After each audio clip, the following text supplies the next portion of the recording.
बिना इंडिया पाकिस्तान को लड़ाई शुरू करते हैं आज की video. Hey everyone, what's up? It's me Nabeel शाद and you are watching Nabeel verse. अभी तक नबील वर्स को सब्सक्राइब नहीं किया तो what are you waiting for? जल्दी से सब्सक्राइब कर लें। तो मैंने देखी, एक था टाइगर, दूसरी तीसरी बार आई गेस, और मैं लेके आ गया उसका रिव्यू करने के पीछे एक तो रीजन है व्यूज। टाइगर 3 आने वाली है तो मैंने कहा एक तो उसको रिवाइव कर लें, उसको एक बार दोबारा से देख लें ताकि थोड़ी सी मेमोरी रिफ्रेश हो जाए कि मूवी क्या थी और आगे हमें क्या देखने को मिलने वाला है। ऊपर से चैनल पे उसका रिव्यू नहीं था और मैंने यूट्यूब किया तो मुझे दिखा कि किसी का भी रिव्यू नहीं था इस मूवी के ऊपर। तो मैंने बोला ये वाले हिस्से में जाके हमको अपनी वीडियो डालनी चाहिए ताकि व्यूज तो आए ना। तो मैंने देखी एक था टाइगर। ओवरऑल मुझे मूवी बहुत अच्छी लगी है। 2012 में जब ये मूवी आई थी तो मुझे उसका रिवाइवल भी हो गया कि ईद के बिल्कुल बाद मैंने देखी थी। मुझे याद है मैंने ईद वाले दिन देखी थी, अपने दोस्त के साथ गए थे हम लोग। तो ये भी एक बहुत वाइब थी उस टाइम की। उस टाइम में इतने डिटेल से नहीं देखी थी क्योंकि छोटा बच्चा ही था ना। 2012 में मेरे ख्याल से 17-18 साल का था मैं, तो उस टाइम में बहुत ही यंग माइंड के साथ देखी थी। लेकिन अभी दोबारा इसको देखने में मजा आया मुझे। कास्ट में ऑब्वियसली टाइगर के रोल में है सलमान खान, जोया के रोल में है कटरीना कैफ, लेट गिरीश कर्नाड है एज शिनोए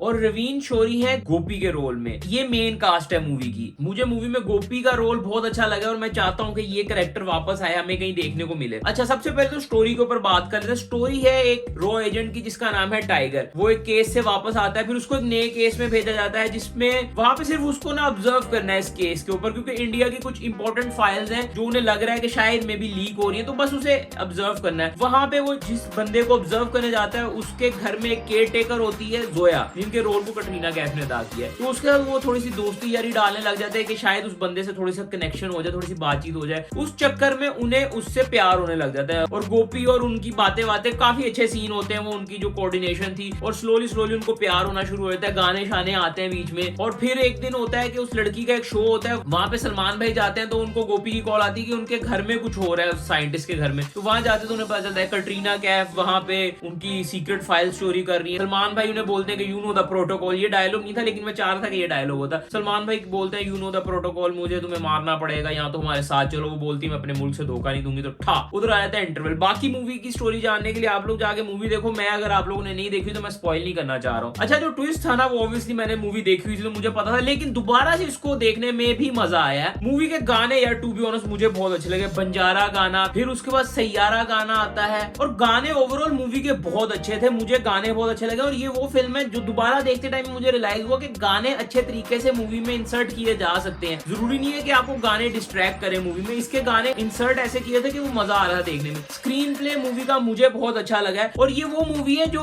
आज के दौर में नहीं बन सकती। उसके पीछे मैं रीजन बता दूं। आज के दौर में अगर ये मूवी बनती ना तो वो वाला पोर्शन जो कि एंडिंग था ना वो पूरी फिल्म वो होती। स्टोरी को और कैरेक्टर डेवलपमेंट में इतना टाइम देने की बजाय ना डायरेक्ट ठा करके बनाते। लेकिन नहीं, इसमें उन्होंने कैरेक्टर डेवलपमेंट किए, मेन प्लॉट खींचा, पूरी उनकी मिलने का, उनका रोमांस, और इनमें रोमांस देखने में मजा भी आया। हम बोलते ना लव स्टोरी के बिना मूवी नहीं बन सकती, लेकिन ये वो लव स्टोरी है जो नेसेसरी थी। इसके बाद ही हमें टाइगर और जोया के कैरेक्टर के बारे में जानने को मिलता है और क्यों वो भागे, किस तरह टाइगर उसके वालिद साहब के बारे में बात करता है, किस तरह वो दोनों एक दूसरे से रिलेट होते हैं। ये देखने में मुझे मजा आया और इस तरह की मूवी दोबारा नहीं बन सकती। अच्छा, सबसे अच्छी बात जो मुझे मूवी में लगी वो थी हैंडलिंग ऑफ द प्लॉट। मतलब प्लॉट को बहुत अच्छे तरीके से हैंडल किया गया। एक तो इंडिया वर्सेस पाकिस्तान जो मूवीज बनती हैं उस ट्रेडिशन से थोड़ी सी हटके मूवी थी। इंडिया के रॉक और पाकिस्तान की आईएससी को ऑलमोस्ट काइंड ऑफ मिल के चलते हुए दिखाया गया। उस वे में मुझे ये मूवी अच्छी लगी और एक बिगर पिक्चर में मूवी का प्लॉट बहुत अच्छे तरीके से हैंडल किया गया। अच्छा, टाइगर का जो रोल था इसमें वो बहुत ही फ्रेंडली सा था, कॉमिकी था, जोकी था, मजाक करता था। लेकिन अगली मूवी में वो थोड़ा सीरियस हो चुका हुआ है। उसको मैं दोबारा से रीवॉच करूंगा तो हम उसका भी रिव्यू लाएंगे। आप कमेंट में बता दीजिएगा मैं वीडियो बनाऊं उस पे कि नहीं बनाऊं। अच्छा, टाइगर 2 जो आई थी ना, टाइगर जिंदा है, उसमें वो बहुत सीरियस टाइप हो गया था। शायद में भी बच्चे हो गए हैं, थोड़ा सा फैमिली मैन हो गया। लेकिन इस मूवी में मुझे टाइगर का कैरेक्टर ज्यादा अच्छा लगा है। तो ये मूवी मुझे पूरी फ्रेंचाइज में ज्यादा अच्छी लगी है। अच्छा, फ्रेंचाइज से याद है कि ये वो मूवी है जिसको कबीर खान ने जब बनाया था तो उन्होंने ये नहीं सोचा था कि ये एक दिन स्पाई वर्स बनेगी जाके। लेकिन अब ये देखें, ये मूवी बुनियाद है स्पाई वर्स की। इसके बाद टाइगर जिंदा है, वॉर, पठान और अब टाइगर 3 आने वाली है। तो ये स्पाई वर्स की बुनियाद है और इसी वजह से यशराज वालों ने जाकर उसके ट्रेलर को भी री एडिट किया है। आई गेस यूट्यूब पे कोई नया ऑप्शन आ गया, फाइल चेंज कर सकते हो। तो अब एक था टाइगर का जो ओरिजिनल ट्रेलर है उसकी फुटेज चेंज करके अब स्पाई वर्स का लोगो भी स्टार्ट में आता है। तो ये फीचर पता नहीं कहां से आ गया यूट्यूब में, लेकिन यशराज वालों के पास है ये फीचर। आज भी ये मूवी फ्रेंचाइज की और इस यूनिवर्स की मेरे हिसाब से one of the best movies में से है। इसके बाद अगर मैं किसी मूवी को रखूंगा तो वो वॉर है सबसे ऊपर अभी भी। ये हालांकि कि एक्शन उस लेवल का नहीं है इस मूवी में, लेकिन स्टिल ये फॉर द टाइम और कैरेक्टर्स की डेवलपमेंट जिस तरह हुई है ना, उस हिसाब से ये मूवी टॉप पे है। उसके बाद अगर मैं रैंकिंग करूं स्पाई-वर्स की तो नंबर 2 पे है वॉर, फिर उसके बाद टाइगर 2, टाइगर जिंदा है, और फिर पठान, और अभी टाइगर 3 आएगी तो रैंकिंग चेंज होगी, लेकिन ये अभी करंट रैंकिंग है मेरी स्पाई-वर्स की। देन सेकंड थिंग जो मुझे बहुत ही पर्सनली फील हुई है कि इस टाइम में ना सलमान भाई is like really deeply love with Katrina Kaif, और वो फील हो रहा था कि यार ये बंदा इस लड़की से कितना प्यार करता है मूवी में ना। आज फास्ट फॉरवर्ड इतने सालों बाद मैं देख रहा हूँ कि उसको कोई और बंदा ले गया हुआ है और सलमान भाई अकेले हैं, दिल को दुख हो रहा है ये देख के, और ये फील हुआ कि यार क्या सच्चे प्यार को कभी मंजिल नहीं मिलती, हम भी अकेले हैं, सलमान भाई भी अकेले हैं। सलमान भाई आई लव यू यार, हम एक दूसरे को प्यार करते हैं, भाइयों वाला। लेकिन बड़ा दुख हुआ है यार ये कि कटरीना कैफ को कोई और ले गया और सलमान भाई अकेले रह गए हैं।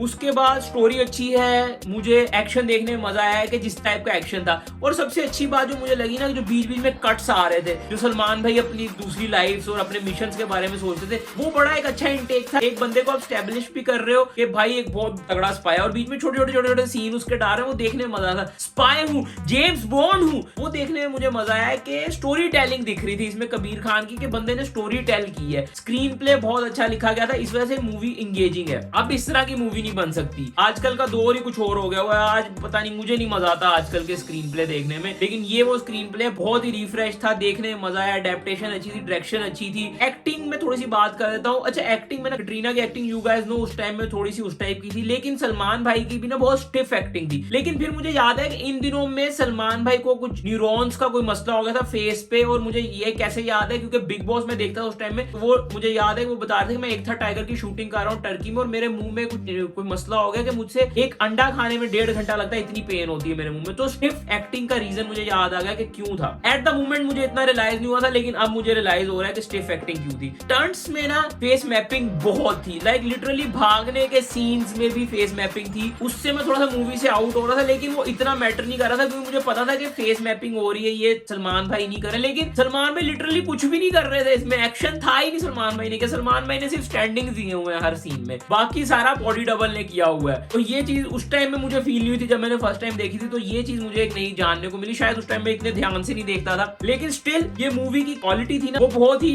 सही लग रही थी। मतलब लग रहा था कि आजकल के दौर में ही बनी है, बस वो वीएफएक्स को छोड़ के जो फेस मैपिंग थी। लेकिन उससे एक और चीज याद आ गई मुझे कि अब की फिल्मों में बैकग्राउंड ही पूरा फेक लग रहा होता है, इसमें सिर्फ फेस मैपिंग फेक लग रही थी, लेकिन अब की फिल्मों में तो पूरी फिल्म ही फेक लग रही होती है। तो उस वे में 1 पॉइंट तो भाई इस मूवी को देते हैं कि बैकग्राउंड असली लग रहे थे फिल्मों के, लेकिन अब तो क्या होता है कि पूरी फिल्म ही फेक लग रही होती है। मूवी का ट्विस्ट अच्छा था, एंडिंग का ट्विस्ट अच्छा था, एक्टिंग अच्छी थी, सिनेमेटोग्राफी अच्छी थी, मूवी ओवरऑल ये पूरा एक पैकेज थी और मुझे अच्छी लगी है। अच्छा लगा मुझे इतने टाइम बाद इसको दोबारा देखने। तो ये रेट्रो रिव्यू टाइप कुछ हो गया, हम इस टाइप की सीरीज भी बना सकते हैं। आप लोग कमेंट में मुझे बताओगे कि रेट्रो रिव्यू जो पुरानी फिल्मों को हम रिव्यू करेंगे। तो ओवरऑल मुझे मूवी अच्छी लगी है, मैं मूवी को दूंगा 3 स्टार्स। 1 स्टार वही इस वजह से कि थोड़ा सा जो फेस मैपिंग, आई नो उस टाइम में क्वालिटी थोड़ी हल्की थी टेक्नोलॉजी, लेकिन फिर भी स्टिल टेक्नोलॉजी उस टाइम में भी बहुत अच्छी। 2012 कोई ज्यादा पुरानी बात नहीं है, उस टाइम तक हैरी पॉटर हम देख चुके हुए थे, तो गाइस क्वालिटी अच्छी थी उस टाइम तक। अवेंजर्स आ चुकी हुई थी, तो क्वालिटी अच्छी थी उस टाइम में। 1 पॉइंट उसका कट गया, 1 पॉइंट इधर उधर छोटी मोटी मिस्टेक्स का, लेकिन ओवरऑल मूवी अच्छी थी। ये दोबारा से देखने में मुझे मजा आया है, और स्पाई-वर्स के लिए मैं एक्साइटेड हो गया। मैं देखने लगा हूँ पार्ट 2 इसका। आप लोग लाइक करें, कमेंट करें, do subscribe for more videos. Enjoy your life, stay blessed, stay happy, bye, take care, piece.